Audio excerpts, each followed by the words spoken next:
ఇంకా భరణి గారు అసలు మారరా ఏంటి, ఈయన మారరు, రేలంగి మావయ్య బ్రహ్మోత్సవం ఫ్యామిలీ లాగా చేస్తున్నాడు అనిపిస్తుంది.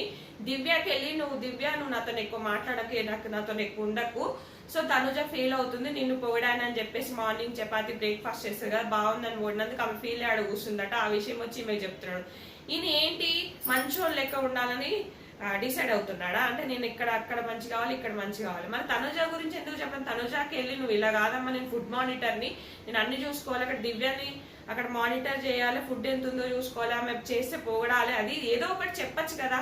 దానికి ఎందుకు నువ్వు బ్రాడ్ మైండెడ్, నువ్వు ఇలా ఉండు, నువ్వు ఎక్కువ మాట్లాడక నాతోని, ఏంటి ఇది? మరి తనుజ కూడా తింతో కాకుండా వేరే వాళ్ళతో మాట్లాడట్లేదా, వేరే వాళ్ళతో ఉండట్లేదా, పవన్ కళ్యాణ్తో ఉండట్లేదా, డీమాన్తో ఉండట్లేదా? అలాగే నేను కూడా ఉంటున్నాను చెప్పొచ్చు కదా. ఇక్కడ ఒక పెద్ద డిస్కషన్ నడిచింది లైవ్ లో. ఇంకా దివ్య కట్ ఆఫ్ వార్ మాట్లాడింది, మీరు ఎందుకు ఇంత మీరు రేలంగి మాగా అనిపించుకోవాలనుకుంటారో, పెద్ద ఫ్యామిలీ సెట్ చేద్దామని వచ్చారా అని చెప్పేస్తుంది.